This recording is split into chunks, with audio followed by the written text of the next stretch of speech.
Assalamualaikum warahmatullahi wabarakatuh. Perkenalkan, nama saya Satria Bepergian Syahadirawan dengan NIM 2130 2050 2052. Di sini saya akan mempresentasikan progres sketchbook perancangan arsitektur 2 saya.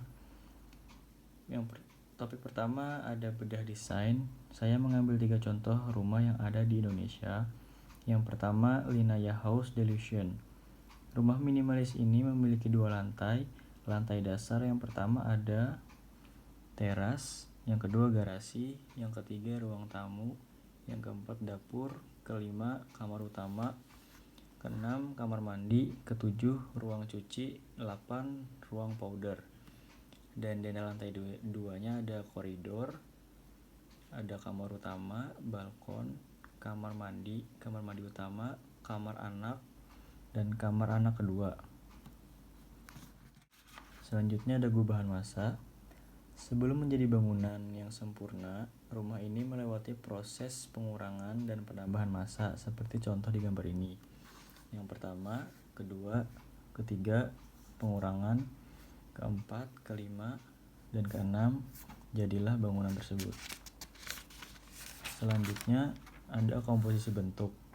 Bentuk pertama, bentuk kedua, ketiga, keempat, kelima. Dan semuanya ini dikombinasikan menjadi sebuah bangunan ini. Selanjutnya bubble diagram. Lantai pertama ada teras, kedua garasi, ketiga ruang tamu, dapur, kamar mandi, ruang cuci, dan ruang powder. Untuk yang merah ini bersifat privat, dan untuk biru semi privat, dan untuk yang hijau umum.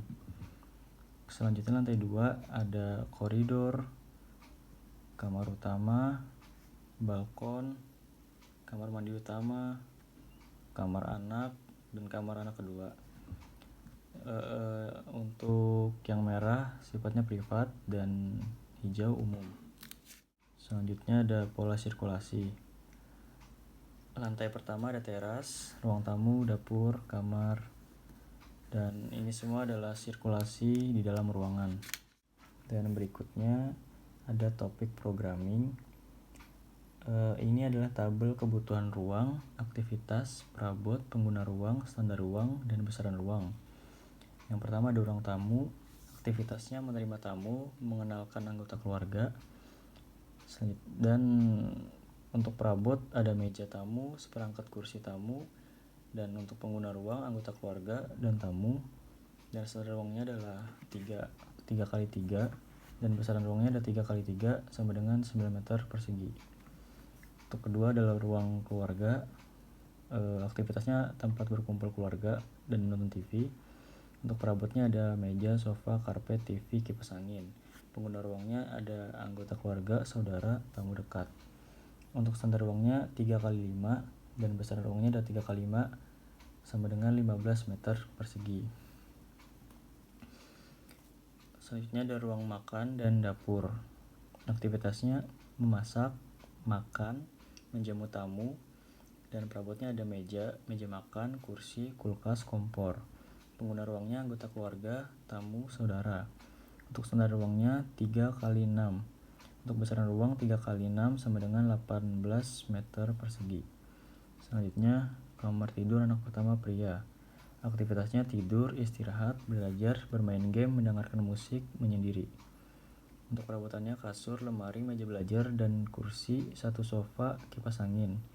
Pengguna ruangnya anak pria dan tamu dari anak pria. Untuk standar ruangnya adalah 3x3, dan besar ruangnya adalah 3x3 sama dengan 9 meter persegi. Selanjutnya kamar tidur anak kedua yaitu wanita. Aktivitasnya adalah tidur, istirahat, belajar, membaca majalah. Untuk perabotnya kasur, satu sofa, meja belajar, dan kursi, lemari, rak buku. Pengguna ruang anak wanita dan tamu dari anak wanita. Untuk standar ruangnya 3x3, dan besaran ruangnya 3x3 sama dengan 9 meter persegi. Kemudian kamar tidur anak ketiga pria. Aktivitasnya untuk tidur, istirahat, belajar, bermain game. Perabotnya ada kasur, meja belajar, dan kursi, lemari, rak buku. pengguna ruang anak pria dan tamu dari anak pria. Untuk standar ruangnya 3x3 sama dengan 3x3 dan besar ruangnya 3x3 sama dengan 9 meter persegi. Selanjutnya kamar tidur orang tua. Aktivitasnya untuk tidur, istirahat. Perabotnya kasur, lemari, dan TV. Pengguna ruang ayah dan ibu.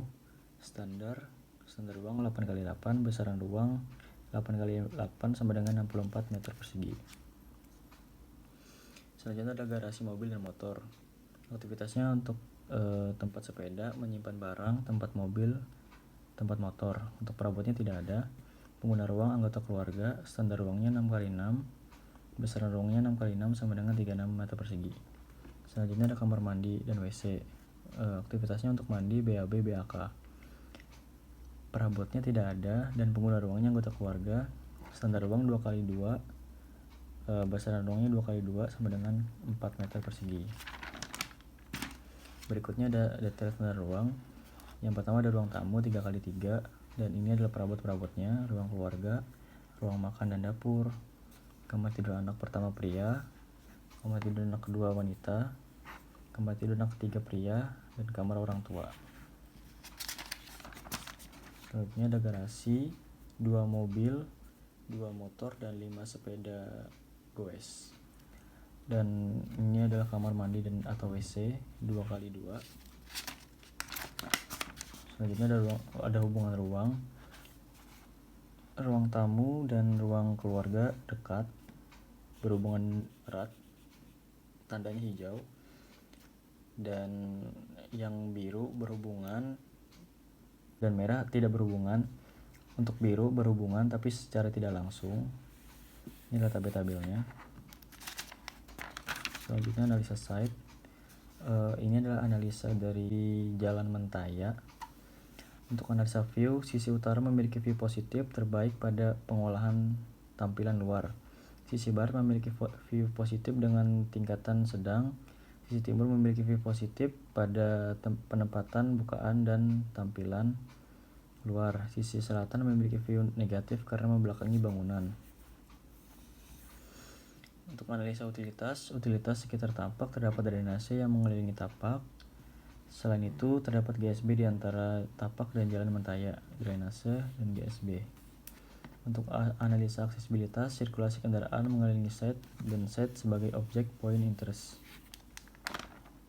Kedua, analisa vegetasi. Jenis vegetasi pada site didominasi oleh pohon pinang dan vegetasi liar lainnya. Untuk analisa kontur, tapak merupakan lahan yang cukup baik karena tidak memiliki kontur sedikit pun dan tidak perlu melakukan metode cut and fill. Untuk analisa sirkulasi, kondisi fisik jalan di sekeliling tapak cukup baik. Sebagian besar pinggiran jalan terhalang oleh tiang-tiang listrik dan pohon sehingga mengganggu sirkulasi pejalan kaki. Selanjutnya analisa matahari. Tapak menghadap arah utara sehingga arah timur dan barat berpotensi mendapatkan cahaya matahari. Untuk analisa angin bisa didapatkan dari segala arah karena bangunan sekitar yang tidak saling berdekatan dari tapak atau site. Dan ini adalah analisa kebisingan. Intensitas dari arah timur berpotensi lebih banyak kebisingan karena adanya jalan raya atau kawasan umum. Dan ini adalah data existing, Jalan Mahakam, Jalan Mentaya, dan ini adalah site-nya. Ini ada drainase, dan di dekat site ada masjid dan SMK Al-Islah. Berikutnya ada bubble diagram. Ini adalah alternatif bubble diagram. Pertama ada teras, ruang tamu, garasi, ruang keluarga, tempat usaha, kamar tidur 1, dapur, kamar tidur 2, WC, dan kamar mandi. Dan ini untuk lantai 2 ada balkon, kamar tidur, koridor, kamar tidur, WC, dan kamar mandi. Untuk bubble diagram ini saya memilih alternatif kedua ini.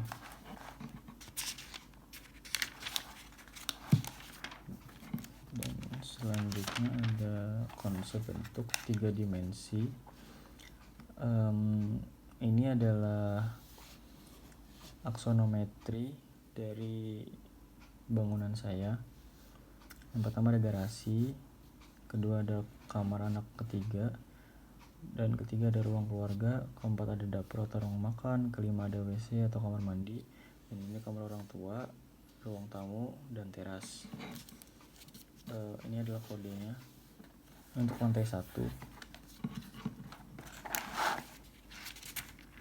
Dan selanjutnya lantai 2. Yang pertama ada balkon, koridor, WC atau kamar mandi, kamar anak kedua, kamar anak pertama. Selanjutnya adalah tempat usahanya atau profesi. Yang pertama ada teras atau outdoor, ruang makan, toilet, dapur, dan lain-lain untuk privasi. Dan ini untuk publik, dan yang merah untuk privat, dan kuning untuk servis. Ruang profesi ini adalah kafetaria.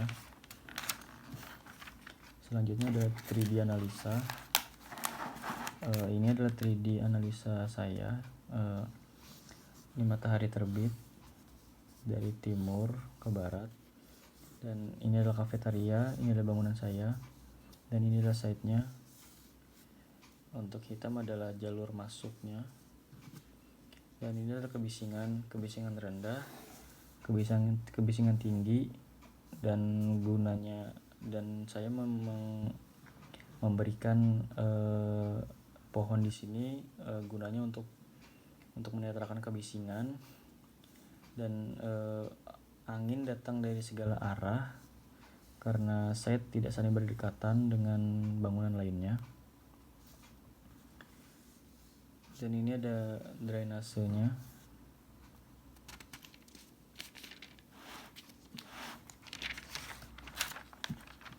Selanjutnya ada aksonometri struktur. Ini adalah aksonometri struktur saya. Selanjutnya aksonometri struktur untuk kafetaria atau ruang profesi.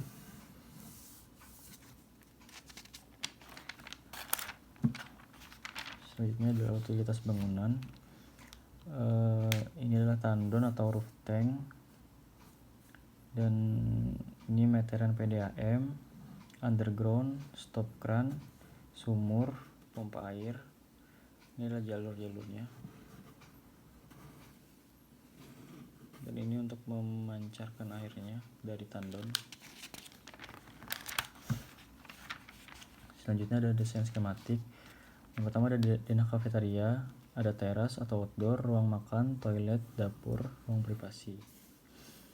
Yang kedua ada denah bangunan, denah lantai 1, ada teras, garasi, ruang tamu, kamar tidur 1, ruang keluarga, kamar tidur 2, dapur atau ruang makan, WC atau kamar mandi, koridor.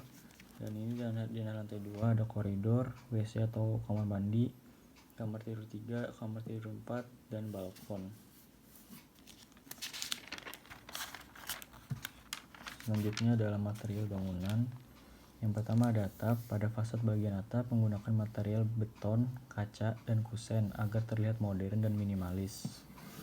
Yang kedua, pada bagian pagar material yang digunakan adalah besi stainless. Dan yang ketiga ada pada bagian pintu garasi, material yang digunakan adalah kayu komposit agar terlihat natural. Dan bagian kafetaria, pada bagian pintu kafetaria menggunakan material kaca dan aluminium. Dan untuk bagian fasad atap kafetaria menggunakan material beton, kaca, dan aluminium. Dan ini bagian ketiga untuk atap. Untuk atap, kedua bangunan menggunakan material metal. Selanjutnya, komposisi bentuk dari rumah. Yang pertama, kedua, ketiga, keempat, kelima, dan jadilah sebuah rumah. Untuk yang kedua ada kafetaria. Komposisi pertama dan komposisi kedua digabungkan, dikombinasikan menjadi sebuah bangunan kafetaria. Baik, untuk topik terakhir ada perspektif bangunan. Bisa dilihat seperti pada gambar berikut. Alasan rumah ini berbentuk seperti huruf A adalah karena terinspirasi dari inisial nama saya, yaitu A. Selain itu, bangunan ini saya desain seminimalis mungkin agar terlihat lebih modern dengan menggunakan pewarnaan cat putih dan abu-abu. Baik, sekian dari presentasi saya. Saya ucapkan terima kasih.